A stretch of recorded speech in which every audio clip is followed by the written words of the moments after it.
এবং উপস্থিত আছেন আমার অত্যন্ত প্রিয় বড় ভাই, বিশ্ববিদ্যালয়ে যখন ছিলাম সে সময় মাঝে মধ্যেই দেখা হতো। উনি আমার 2 বছরের সিনিয়র ছিলেন। হাফেজ মাওলানা আমির হামজা সাহেব, আল্লাহ রাব্বুল আলামিন ভাইয়ের শরীরকে সুস্থ রাখুন এবং হায়াতে তজ্জিবা সিহাতে কুল্লিয়া যেন দান করেন, বলেন আল্লাহুম্মা আমিন। বা আগামীতে বাংলাদেশের অগণন মানুষের পক্ষ থেকে আজকে যে কোরআনের ময়দানের কথাগুলি বলছেন, এই একই কথাগুলি যেন আমার ভাইকে পার্লামেন্টে বলার মতো সুযোগ করে দেন, বলেন আল্লাহুম্মা আমিন। ভূমিকায় কথা লম্বা না করে, যেহেতু সময় কম, ভাই অতি অল্প সময়ের মধ্যেই চলে আসবেন। আমি আপনাদের সামনে সূরা ইনশিরাহ, কোরআনে কারীমের 94 নম্বর সূরা। কত নম্বর সূরা? কোরআনে কারীমের 94 নম্বর সূরা 30 পারা থেকে সূরা ইনশিরাহ তিলাওয়াত করেছি। যদিও সূরা ইনশিরাহ এর আলোচনা অনেক লম্বা আলোচনা, কিন্তু আমি খুব সংক্ষিপ্তভাবে যে 4টি আয়াত আপনাদের সামনে তিলাওয়াত করেছি, এই 4টি আয়াতের উপরে খুব সংক্ষিপ্ত কিছু কথা বলেই ইনশাআল্লাহ বিদায় নেওয়ার চেষ্টা করব বিমাশিয়াতিল্লাহি তাআলা। আমরা মূল তাফসিরে যাওয়ার আগে সূরা ইনশিরাহ আবার 4টি আয়াত তিলাওয়াত করে নিই। সকলে পারবেন না ইনশাআল্লাহ? মুখস্থ আছে না আপনাদের? আমি জানি এটা অনেকেরই মুখস্থ আছে, আবার পড়েন। আউযু বিল্লাহি মিনাশ শাইতানির রাজীম। বিসমিল্লাহির রাহমানির রাহিম। আলাম نشرح لك صدرك ووضعنا عنك وزرك الذي أنقض ظهرك ورفعنا لك ذكرك صدق الله العظيم।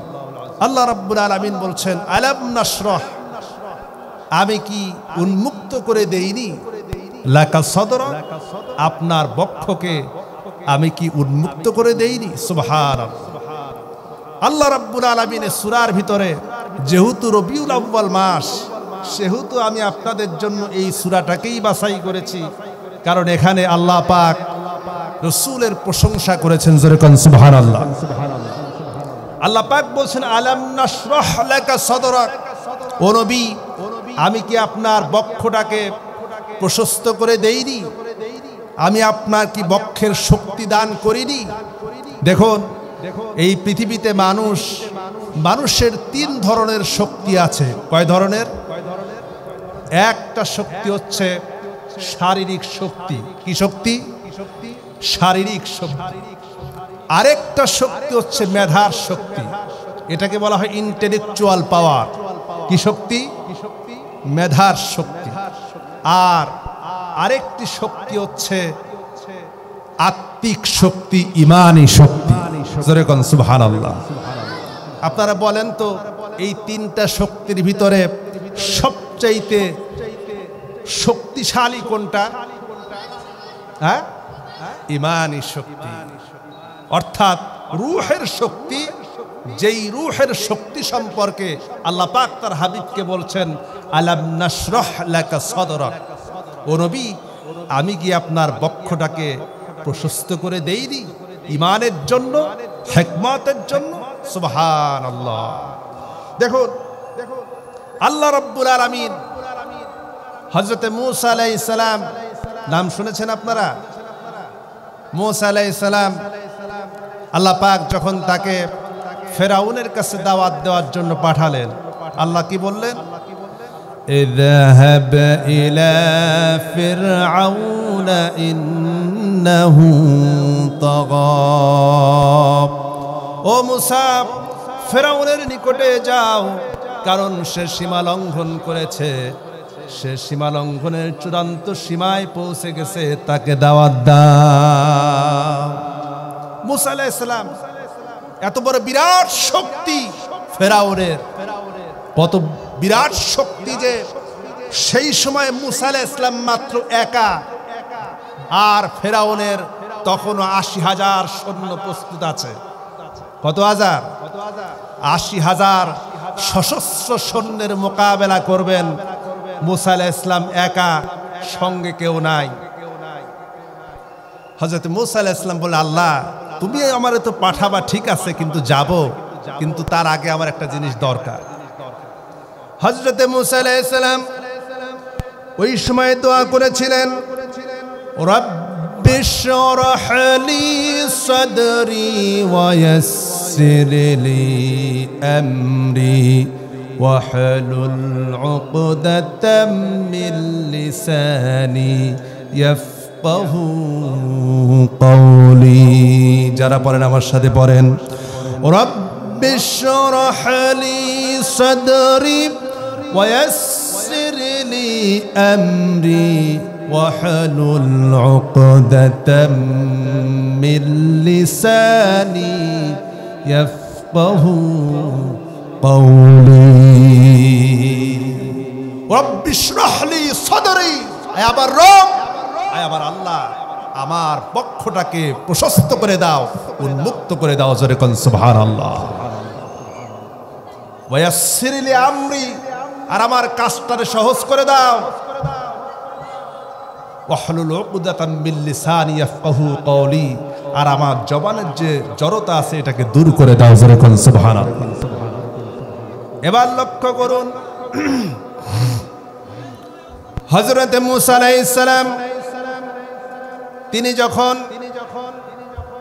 আল্লাহর কাছে দোয়া করলেন, আল্লাহ রাব্বুল আলামিন হযরত মুসা আলাইহিস সালামকে এমন শক্তি দিলেন, ইমানি পাওয়ার দিলেন যে মুসা আলাইহিস সালাম ফেরাউনের এত তখতেতস বিরাট সাম্রাজ্যের বিরাট সেনাবাহিনী তার সামনে কিছুই পরাস্ত করলেন না, কোনো কিছুই মনে করলেন না। তিনি ফেরাউনের সামনে চলে গেলেন, আর ফেরাউনকে ডেকে বললেন, ফেরাউন রে, ঘোষণা দিলা ইলাহা ইল্লাল্লাহ। হযরত মুসা আলাইহিস সালামের একটা ঘোষণা সহ্য করতে না পেরে, মুসা আলাইহিস সালামের ইমানি পাওয়ারকে, তাজাল্লিকে সহ্য করতে না পেরে ফেরাউনের দলবল সুদ্ধা রব্বুল আলামিন নীল দরিয়ায় ডুবে মেরেছে। ঠিক কিনা? তাহলে আমাদের কোনটা দরকার, ইমানি পাওয়ার না দৈহিক পাওয়ার? কোন পাওয়ার দরকার? ইমানি পাওয়ার। আর ইমানি পাওয়ার বাড়ে কিসে? ইমানি পাওয়ার কিসে বাড়ে? আসুন আমরা কোরআন থেকে জেনে নিই। যদি কোরআনকে প্রশ্ন করি, কোরআন বলে দাও ইমানি পাওয়ার কিসে বাড়ে, কোরআন জবাব দিয়ে দিবে, ওয়া ইযা তুলিয়াত আলাইহিম আয়াতুহু যাদাতুহুম ঈমানান ওয়া আলা রাব্বিহিম ইয়াতাওয়াক্কালুন। আল্লাহু আকবার। চিল্লায় বলেন আল্লাহু আকবার। ইমানি পাওয়ার কিসে বাড়ে? ওয়া ইযা তুলিয়াত আলাইহিম আয়াতুহু যাদাতহুম ঈমানা। যখন আমার মুমিন বান্দাদের সামনে যখন কোরআনে কারীম তিলাওয়াত করা হয়, কোরআনের কথা বলা হয়, আমি আল্লাহ রাব্বুল আলামিন তাদের ঈমানকে বৃদ্ধি করে দেই। জোরে কোন সুবহানাল্লাহ। আর এই ইমানি পাওয়ার, এটা এমন একটি পাওয়ার যার সামনে পৃথিবীর কোনো কিছুই টিকতে পারে। আজকে কোরআনে কারীম থেকে মানুষকে বিরত রাখার জন্য কোরআনে কারীম এটাই হচ্ছে মানুষের মুক্তির একমাত্র পথ। এটি ছাড়া মানবতার মুক্তি সম্ভব নয়। বলেন সম্ভব? সম্ভব নয়। রাসূল কারীম সাল্লাল্লাহু আলাইহি ওয়াসাল্লাম হযরত আয়েশা রাদিয়াল্লাহু তাআলা আনহাকে জিজ্ঞেস করা হয়েছে, কয়েকজন সাহাবী যে জিজ্ঞেস করলেন যে হুজুরের চরিত্র কেমন, হুজুরের চরিত্র সম্পর্কে জিজ্ঞেস করেছে। হযরত আয়েশা রাদিয়াল্লাহু তাআলা আনহা তিনি জবাব দিলেন, ও আল্লাহর নবীর সাহাবীরা, তোমরা কি কোরআন পড়ো না? সাহাবায়ে কেরাম বললেন, আম্মাজান আমরা তো কোরআন পড়ি। আম্মাজান আয়েশা রাদিয়াল্লাহু তাআলা আনহা বললেন, তোমরা যদি কোরআন পড়ে থাকো তাহলে রাসূলুল্লাহর চরিত্র সম্পর্কে জিজ্ঞেস করার জন্য আমার কাছে কেন এসেছো? কারণ আল্লাহর নবীর চরিত্রই তো হচ্ছে কোরআন। রাসূলের চরিত্র কি? কোরআন। সেই কোরআন, এই কোরআন থেকে যারা কোরআনের সংস্পর্শে যারা আসে আল্লাহ পাক তাদের মর্যাদাকে বাড়ায় দেন। আর যারা কোরআন থেকে নিজেকে দূরে সরিয়ে দেয় আল্লাহ পাক তাদেরকে পৃথিবীতে লাঞ্ছিত করেন, পরকালেও লাঞ্ছিত করবেন। ঠিক কিনা বলেন? এজন্য মুসলমান হিসাবে যতদিন মুসলমান দুনিয়ায় বাঁচবে, যতদিন মুসলমানের শরীরে রক্ত থাকবে, ইমানের এক ফোঁটা রক্ত যতক্ষণ পর্যন্ত শরীরের ভিতরে থাকবে ততক্ষণ পর্যন্ত মুসলমান কোরআন থেকে বিচ্ছিন্ন হতে পারে না। ঠিক কিনা বলেন? আজকে আল্লাহর নামের কসম করে বলি, আগামী দিনে বাংলাদেশকে যদি একটি বৈষম্য মুক্ত বাংলাদেশ দেখতে চান, একটি সুখী সমৃদ্ধ বাংলাদেশ যদি বিনির্মাণ করতে চান, তাহলে কোরআনে কারীমের অনুশাসন মেনে চলার কোনো বিকল্প নাই। আজকে কোরআনে কারীম, আপনি কোন দল করেন সেটা আমার দেখার বিষয় না। আপনি বিএনপি করতে পারেন, আপনি জাসদ করতে পারেন, আপনি বাসদ করতে পারেন, আপনি জামাত ইসলাম করতে পারেন, আপনি চরমনাই করতে পারেন, আপনি খেলাফত মজলিস করতে পারেন, আপনি যে কোনো দলের হন না কেন, একটি কথা মুসলমান হিসাবে মাথায় রাখতে হবে, আল্লাহর কালাম ছাড়া বাংলাদেশে শান্তি হবে না, হবে না, হবে না। ঠিক কিনা বলেন? এই জন্য মুসলমান হিসাবে যতদিন দুনিয়ায় বাঁচব কোরআন নিয়ে বাঁচতে চাই, কোরআন নিয়ে মরতে চাই, কোরআন নিয়ে আল্লাহর দরবারে দাঁড়াতে চাই। কারা কারা যে আছেন দুহাত তুলে আল্লাহকে দেখায় দেন।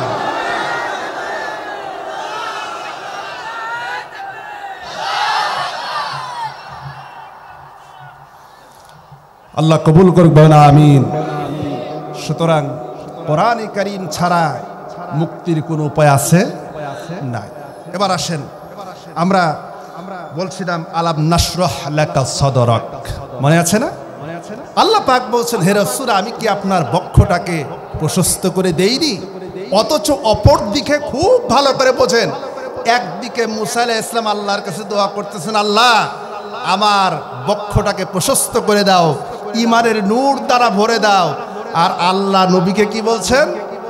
যে আমি তো আপনার বক্ষকে অবশ্যই প্রশস্ত করে দিয়েছি। সুবহানাল্লাহ। এই জন্য এটা কেমনে হলো, কিভাবে হলো? আপনারা শুনেছেন, ওলামাদের মুখে শুনেছেন, আল্লাহর নবীর জীবনের একবার না, দুইবার না, তিনবার পর্যন্ত বক্ষ বিদারণ হয়েছে। জোরে বলেন কয়বার? 3 বার বক্ষ বিদারণ হয়েছে। আল্লাহ নবী যখন 6 বছর বয়সে ছিলেন, ছোট্ট বেলায়, ওই সময় জিব্রাইলের মাধ্যমে রাসূলুল্লাহর বক্ষ বিদারণ হয়েছে। মুসলিম শরীফের হাদিসে এসেছে। লম্বা হাদিস বলতে গেলে সময় পাবো না, খুব সংক্ষিপ্ত আগাচ্ছি। এরপরে আল্লাহর নবীর উপরে কোরআনে কারীম ওহী আসার আগে আরেকবার বক্ষ বিদারণ হয়েছে। আর তৃতীয়বারে আল্লাহ রাব্বুল আলামিন হাবিব যখন আরশে আজিমে গেলেন আল্লাহ রাব্বুল আলামিনের সঙ্গে সাক্ষাৎ করার জন্য, তার পূর্বে রাব্বুল আলামিন হুজুরের বক্ষ বিদারণ করে নূর আর হিকমত দ্বারা পরিপূর্ণ করে দিয়েছেন। জোরে বলেন সুবহানাল্লাহ। আমার বাবাজিরা, কিন্তু এবার খুব ভালো করে বোঝেন, আল্লাহ অন্তরের ভিতরে ঈমান দেন, নূর দেন কাদেরকে? শুধুমাত্র নবীদেরকে না, আল্লাহ আমাদেরকেও দিয়েছেন। জোরে বলেন সুবহানাল্লাহ। আল্লাহ পাক বলছেন কোরআনে কারীম সূরা আনআম 125 নম্বর আয়াত, আল্লাহ রাব্বুল আলামিন ডেকে বলেন, ফামান ইউরিদিল্লাহু আন ইয়াহদিয়াহু ইয়াশরাহ সাদরুহু লিল ইসলাম। আল্লাহ পাক বলেন, আল্লাহ রাব্বুল আলামিন যেই সকল বান্দার জন্য কল্যাণ চান, যে সকল বান্দাকে ইসলামের জন্য মনোনীত করেন, রব্বুল আলামিন তাদের বক্ষকে ইসলামের জন্য উন্মুক্ত করে দেন। সুবহানাল্লাহ বলবেন না? আরো জোরে কোন সুবহানাল্লাহ। অর্থাৎ আল্লাহ যাদের কল্যাণ চান, আল্লাহ রাব্বুল আলামিন যাদেরকে ইসলামের জন্য কবুল করেছেন, হেদায়েতের জন্য কবুল করেছেন, তাদের বক্ষকে ইসলামের জন্য কি করে দেন? উন্মুক্ত করে দেন। সুবহানাল্লাহ। আর যাদের কপালে হেদায়েত নাই, তাদের সম্পর্কে আল্লাহ পাক বলছেন, ওয়ামান ইউরিদ আন ইউদিল্লাহু ইয়াজআল সাদরুহু দায়িকা। আল্লাহ পাক বলেন, আর যাদের কপালে হেদায়েত নাই, যাদের কপালে হেদায়েতের নূর নাই, ইসলামের নূর যাদের কপালে নাই, তাদের অন্তরটাকে রব্বুল আলামিন সংকুচিত করে দেন, সংকীর্ণ বানায় দেন। এই জন্য দেখবেন ঈমানদারদের হৃদয় হয় সবসময় বড় হয়। কি হয়? ঈমানদার হৃদয় কি হয়? বড় হয়, সংকীর্ণ মনতা থাকে না। আর যারা কাফের, আল্লাহকে বিশ্বাস করে না, রাসূলকে বিশ্বাস করে না, দ্বীনকে বিশ্বাস করে না, তাদের হৃদয়টা হয় কি? সংকুচিত। তারা একটু সাইকেলের টায়ার বাস্ট হলে পরে চিত হয়ে পড়ে যায়। ঠিক কি দেখুন? আর কিন্তু ঈমানদার, ঈমানদার তো মর্দে মুজাহিদ, সেই ঈমানদার কিসের সাইকেলের টায়ার বাস্ট, বোমা যেখানে বাস্ট হয়, ঈমানদার সেই দিকে লক্ষ্যবস্তু ভেদ করে এগিয়ে যায়। আমার কোন মুসলমান ভাই আঘাতপ্রাপ্ত হয়েছে কিনা, ঠিক কিনা? কিন্তু আজকে সেই ঈমান আমাদের আছে? আজকে তো যখন মাহফিলে যখন আসে, হুজুরের সামনে যখন বসি, তখন মনে হয় ঈমানে একদম খুব পাকাপোক্ত ঈমানদার, কিন্তু যদি ময়দানে ডাক দেওয়া হয় তখন আর খুঁজে পাওয়া যায়। ময়দানে ডাক দেওয়া কি? সামনে সময় আসতেছি, সামনে সময় আসতেছে, এমন ঈমানদার পাওয়া যাবে সমাজের ভিতরে ইসলাম বিরোধী শক্তিকে সিল মারবে 500 টাকার বিনিময়ে। বললাম না, যারা ইসলাম চায় না, দ্বীন চায় না, কোরআন চায় না, আল্লাহর জমিনে আল্লাহর দ্বীন প্রতিষ্ঠিত করতে চায় না, তাদের কাছে ভোটটা বিক্রি করবে। ভোট বিক্রি করবে না, ঈমান বিক্রি করবে। কি বিক্রি করবে? ঈমান বিক্রি করবে। মাত্র 500 টাকার বিনিময়ে ঈমান দিয়া দিবে, যাও আমার ঈমান তোমারে দিয়ে দিলাম। এরকম মুসলমান আছে না নাই? আমার বাবাজিরা, এবার আসুন 2 নম্বর আয়াতে চলে যাই।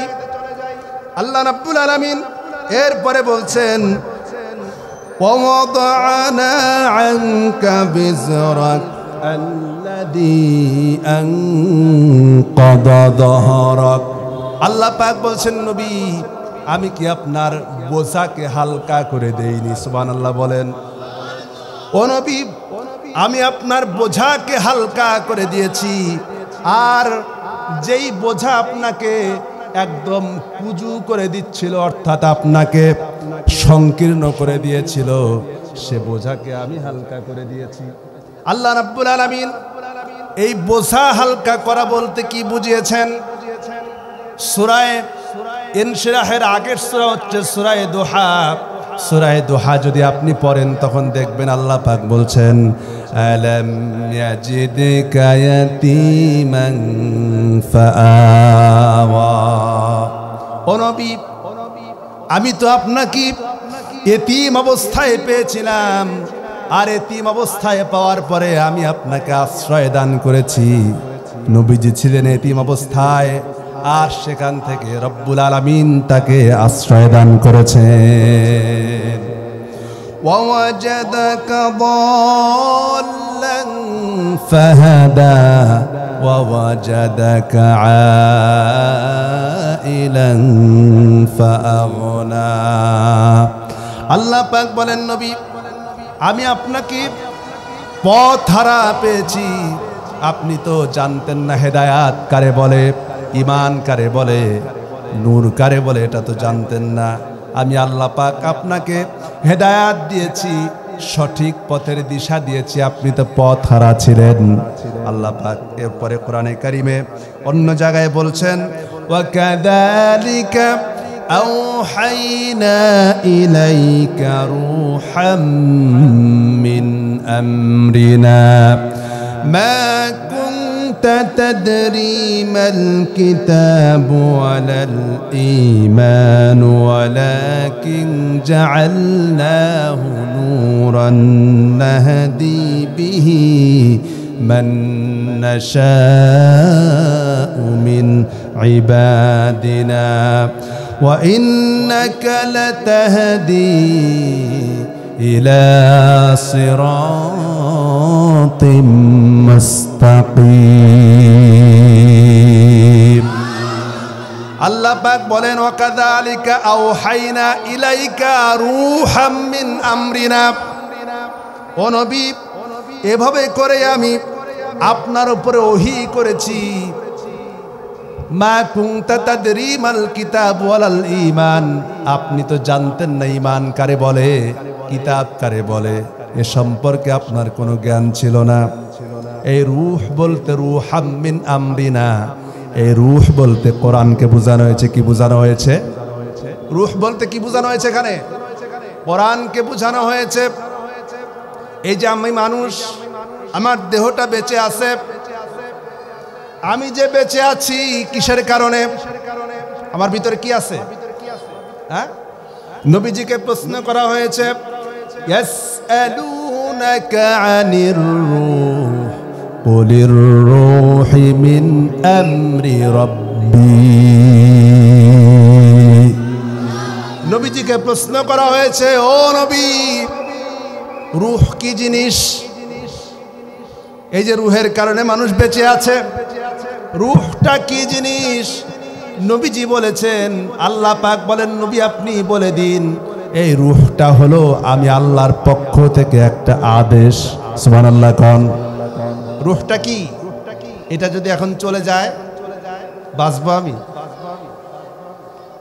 আমি যদি এই মুহূর্তে যদি আমার ভিতর থেকে রূহটা চলে যায় তাহলে এক সেকেন্ডেরও কোনো ভরসা আছে কোনো ভরসা নাই তাহলে একটা রূহ আমার শরীরকে বাঁচায় রাখতেছে ঠিক কিনা বলেন রূহ যখন চলে যাবে আপনার অক্সিজেন বন্ধ হয়ে যাবে চোখটা বন্ধ হয়ে যাবে হার্ট কাজ করা বন্ধ করে দেবে সবকিছু অকেজো হয়ে যাবে কোনো কিছুই কাজ করবে না অনুরূপভাবে যেমন আপনার একটা রূহ আপনার শরীরকে বাঁচায় রাখে অনুরূপভাবে কোরআন হচ্ছে আর একটা রূহ একটা হচ্ছে দেহকে বাঁচায় আর কোরআন নামক যে রূহটা আল্লাহ পাক দিলেন এই রূহটা মানুষের ঈমানকে বাঁচায়া দেয় তাহলে ঈমানদাররা কয়টা রূহের অধিকারী জোরে বলেন কয়টা একটা রূহ কি করে একটা রূহ শরীরকে বাঁচায় আর একটা রূহ ঈমানকে বাঁচায় বুঝতে অসুবিধা হইল আপনাদের তাহলে যেই রূহটা শরীরকে বাঁচায় ওইটা আল্লাহর আদেশ আর যেটা ঈমানকে বাঁচায় সেটার নাম কোরআন এই জন্য যেই ব্যক্তি ঈমানদার হবে এবং ঈমানকে বাঁচানোর জন্য কোরআনকে গ্রহণ করবে এবং এই দুইটা রূহের সমন্বয় যে করতে পারবে কিয়ামতের দিন আল্লাহ রাব্বুল আলামিন তার জন্য রেখে দিয়েছেন জান্নাত সুবহানাল্লাহ তার জন্যই জান্নাত যে দুটি রূহের হেফাজত করতে পারে একসঙ্গে ঠিক কি না এবার আসেন আল্লাহ রাব্বুল আলামিন তার নবীকে আরো বলছেন ফাআম্মাল ইয়াতীমা ফালা তাকহার وأما السائل فلا تنهر وأما بنعمة ربك فحدث নবীকে আগের কথাগুলি স্মরণ করায় দেওয়ার পরে আল্লাহ পাক বলছেন, নবী আপনি এখন ফাম্মাল ইয়াতীমা ফালা তাকহার, খবরদার এতিমের সঙ্গে খারাপ ব্যবহার করবেন না। ওয়াম্মাস সাইলা ফালা তানহার, আর ভিক্ষুককে ধমক দিও না, তাকে তাড়ায় দিও না। আর আপনি সব সময় আপনার রবের প্রশংসা করুন, যেহেতু আপনার কিচ্ছু ছিল না, আল্লাহ পাক আপনাকে দিয়েছেন। এমন একটি অবস্থার মধ্যে আপনাকে এতিম করে দুনিয়ায় আনলাম। দুনিয়া আনার পরে শুধু তাই না, কোরআন দিলাম, হেদায়েত দিলাম, নূর দিলাম, অবস্থা ভালো করলাম। শুধু তাই নয়, মদিনা মুনাওয়ারার প্রেসিডেন্ট পর্যন্ত আপনারে বানায় দিলাম। এতিম অবস্থায় নিয়ে আসলাম, আর সেখান থেকে আজকে রাসূল মদিনার প্রেসিডেন্ট, যেরকম সুবহানাল্লাহ, প্রেসিডেন্ট বানায় দিলেন। এজন্য আপনি কি করুন? শুকরিয়া আদায় করুন, আপনার রবের প্রশংসা করুন। এরপরে আসেন, ওয়ারাফা'না লাকা যিকরাক, ও নবী আমি আপনার প্রশংসা বিশ্বময় ছড়িয়ে দিয়েছি, যেরকম সুবহানাল্লাহ। আপনি চিন্তা করেন, এই যে মাহফিলে বসলাম, মাহফিলে বসার পরে আল্লাহর শুকর আদায়ের সাথে সাথে রাসূলের উপরে দুরূদ আছে না নাই? কালেমা পড়বেন, সেখানে রাসূল আছে না নাই? নামাজ পড়বেন, নামাজের ভিতরে আপনি যদি দুরূদ না পড়েন, নামাজ কি কবুল হবে নাকি? দোয়া করবেন, দোয়ার ভিতরে যদি রাসূলুল্লাহর উপরে দুরূদ যদি না থাকে, আল্লাহর নবী বলেছেন এই দোয়াটা আকাশের মাঝখানে ভাসতে থাকে, আল্লাহ রাব্বুল আলামিনের দরবারে পৌঁছায় না। কোন বান্দা যখন মুহাব্বতের সাথে অন্তর থেকে, হৃদয়ের গভীর ভালোবাসা থেকে কেউ যদি একটা বার রাসূলুল্লাহর প্রতি দুরূদ পড়ে, আল্লাহ রাব্বুল আলামিন তার আমলনামায় 10টা নেকি লিখে দেন, 10টা গুনাহকে মাফ করে দেন, আর 10টা মর্যাদাকে রব্বুল আলামিন বৃদ্ধি করে দেন। এই জন্য দুনিয়ায় যেখানেই যাবেন সেখানেই রাসূলুল্লাহ ছাড়া, আজ কি ওই সময় কাফের বেঈমানেরা আল্লাহ রাব্বুল আলামিনের হাবিবকে দুনিয়া থেকে শেষ করে দিতে চেয়েছিল। নবীজির 3টা সন্তান যখন দুনিয়া থেকে বিদায় হয়ে গেল, কয়জন সন্তান? 3টা সন্তান রাসূলুল্লাহর দুনিয়া থেকে বিদায় হয়ে গেল। কাফের বেঈমানেরা বলতে লাগলো, মুহাম্মদ সাল্লাল্লাহু আলাইহি ওয়াসাল্লাম সে তো আবতার, লেজ কাটা, তার তো পরবর্তী বংশধর আর কেউ নাই, তার নাম আর কে স্মরণ করবে, কে আসবে পরবর্তীতে? কিন্তু আল্লাহ রাব্বুল আলামিন কাফেরদের প্রশ্নের জবাবে আল্লাহ রাব্বুল আলামিন শোনাই দিলেন। পড়েন সবাই আমার সাথে, ইন্না আ'তাইনাকাল কাউসার ফাসাল্লি লিরাব্বিকা ওয়ানহার ইন্না শানিআকা হুয়াল আবতার। সুবহানাল্লাহ বলেন। আল্লাহ রাব্বুল আলামিন বলেন, ইন্না আ'তাইনাকাল কাউসার, ও নবী আমি আপনাকে কাউসার দান করেছি। ফাসাল্লি লিরাব্বিকা ওয়ানহার, সুতরাং আপনি আপনার প্রভুর নামে সালাত আদায় করুন আর কোরবানি করুন। ইন্না শানিআকা হুয়াল আবতার, আর নিশ্চয় আপনার শত্রু যারা হবে তারাই প্রকৃতপক্ষে লেজ কাটা। ঠিক কিনা? খুব ভালো করে লক্ষ্য করুন, নবীজি দুনিয়া থেকে বিদায় হয়ে গিয়েছেন আজ থেকে 1450 বছর আগে।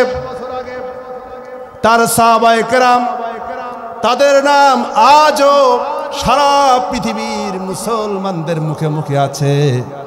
কিন্তু আল্লাহর নবীর সঙ্গে যারা বেয়াদবি করেছিল, নবীজির সঙ্গে যারা, নবীজিকে যারা কষ্ট দিয়েছিল, আল্লাহর নবীকে যারা দুনিয়া থেকে বিদায় করে দিতে চেয়েছিল, রব্বুল আলামিন তাদেরকে দুনিয়া থেকে এমন নাস্তানাবুদ করে দুনিয়া থেকে বিদায় করেছেন, আজ পর্যন্ত কেউ তাদের নাম পর্যন্ত স্মরণ করে না।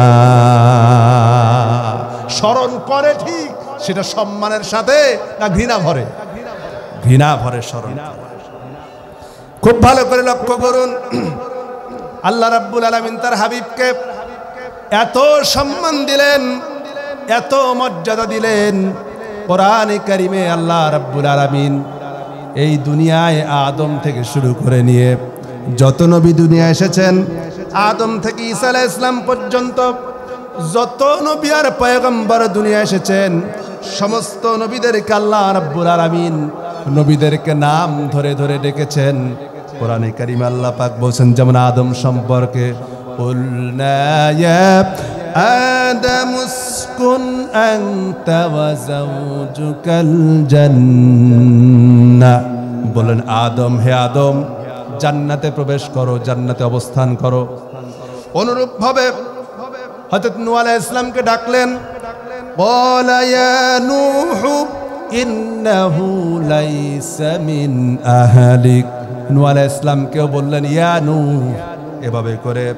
এরপর ইব্রাহিম আলাইহিস সালাম, তাকেও যখন ডাকলেন তখনও বললেন ওয়ানাদাইনা আইয়া ইব্রাহিম قد صدقت الرؤيا إنا كذلك نجزي المحسنين الله أكبر। এখানে আল্লাহ রাব্বুল আলামিন আমাদের জাতির পিতা ইব্রাহিম আলাইহিস সালামকে ডাকতেছেন ইয়া ইব্রাহিম, নাম ধরে ডাকলেন। অনুরূপভাবে কোরআনে কারীমের ভিতরে হযরত মূসা আলাইহিস সালামকে নাম ধরে রেখেছেন। জলিলুল কদর পয়গম্বর হযরতে মূসা আলাইহিস সালাম, তার মতো জলিলুল কদর পয়গম্বর আর নাই। আল্লাহ পাক তাকেও নাম ধরে রাখতেছেন, ওয়ামা তিলকা বিয়ামিনিকা ইয়া মূসা, হে মূসা, তোমার হাতের মধ্যে এটা কি? এখানেও নাম ধরে ডাকলেন। অনুরূপভাবে হারুন আলাইহিস সালাম, ইয়াহইয়া আলাইহিস সালাম, জাকারিয়া আলাইহিস সালাম, ঈসা আলাইহিস সালাম, সমস্ত নবীদেরকে আল্লাহ রাব্বুল আলামিন কোরআনে কারীমের মধ্যে নাম ধরে ধরে ডেকেছেন। কিন্তু আমার আপনার হাবিব বিশ্ব নবী জনাব মুহাম্মদুর রাসূলুল্লাহ সাল্লাল্লাহু আলাইহি ওয়াসাল্লামকে যখন ডাকার প্রয়োজন হয়েছে, পুরা কোরআনে কারীমের ভিতরে একটা জায়গা আপনি ইয়া মুহাম্মদ এই শব্দটা পাবেন না। পাওয়া যাবে? যখন ডাকার প্রয়োজন হয়েছে তখন তিনি ডেকেছেন ইয়া আইয়ুহান নাবিয়্যু হাসবুকাল্লাহ, ও নবী, কোন চিন্তার কারণে আমি আল্লাহ আপনার জন্য যথেষ্ট। যেরকম সুবহানাল্লাহ। আল্লাহ পাক আদর করে ডাকলেন, হে রাসূল, চিন্তা করবেন না, আমি আল্লাহ আপনার জন্য যথেষ্ট। যখন ডাকার প্রয়োজন হয়েছে আল্লাহ রাব্বুল আলামিন আদর করে ডেকেছেন, ইয়া আইয়ুহাল মুযাম্মিলু কুমিল লাইলা ইল্লা কলিলা নিসফাহু আও ইনকুস মিনহু কলিলা। আল্লাহু আকবার। ইয়া আইয়ুহাল মুযাম্মিল, ও চাদর আবৃত, ও কম্বলওয়ালা, ওঠো। সুবহানাল্লাহ, আদর করে ডাকতেছে।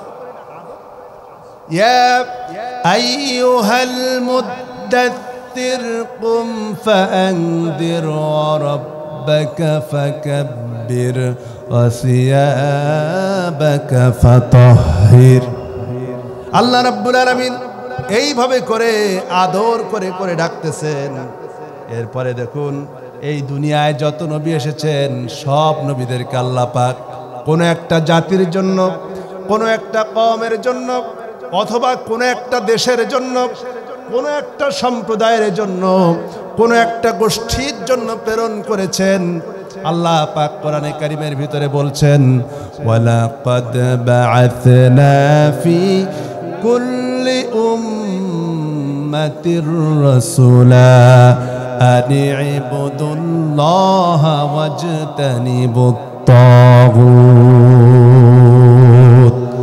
আল্লাহ রাব্বুল আলামিন বলেন, আল্লাহ পাক বলেন, এমন কোন জাতি নাই, এমন কোন দেশ নাই এমন কোনো কওম নাই, এমন কোনো সম্প্রদায় নাই যেই সম্প্রদায়ের জন্য, যেই গোষ্ঠীর জন্য, যেই দেশের জন্য আমি আল্লাহ রাব্বুল আলামিন আমার পক্ষ থেকে নবী পাঠাই নাই। আর তারা এসে দুনিয়ার মানুষকে দাওয়াত দিয়েছেন এক আল্লাহর গোলামি করো, তার দাসত্ব করো, তিনি ছাড়া কোনো ইলাহ নাই, কোনো মাবুদ নাই, উপাস্য নাই, আর তাগুতকে বর্জন করো। ওই তাগুতের আলোচনায় যাব না আমি এখন, যেহেতু আমার মূল একটা পয়েন্ট আছে সেদিকে আগাচ্ছি। আল্লাহ রাব্বুল আলামিন তার হাবিবকে এত মর্যাদা দিলেন, এত সম্মান দিলেন, খুব ভালো করে এবার একখানা হাদিস লক্ষ্য করুন। আল্লাহ রাব্বুল আলামিন তার হাবিবকে কোনো কওমের জন্য পাঠালেন না, কোনো জাতির জন্য পাঠালেন না, কোনো গোষ্ঠীর জন্য পাঠালেন না।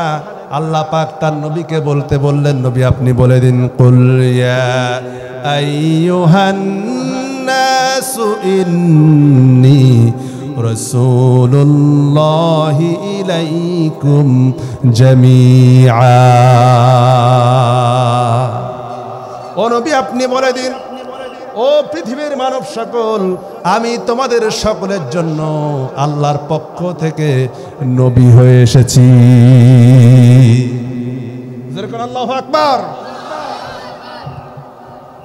লিল্লাহি তাকবীর, নারায়ে তাকবীর।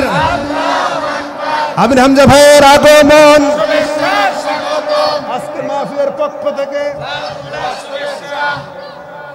ভাইরা আবার আমি আপনাদের সামনে এতক্ষণ সূরা ইনশিরাহ বা সূরা আলাম নাশরাহ যেটাই বলেন, সূরা ইনশিরাহ অথবা সূরা আলাম নাশরাহ এর আলোকে রাসূল করিম সাল্লাল্লাহু আলাইহি সাল্লামের শান এবং মান নিয়ে, মর্যাদা নিয়ে কথা বলছিলাম।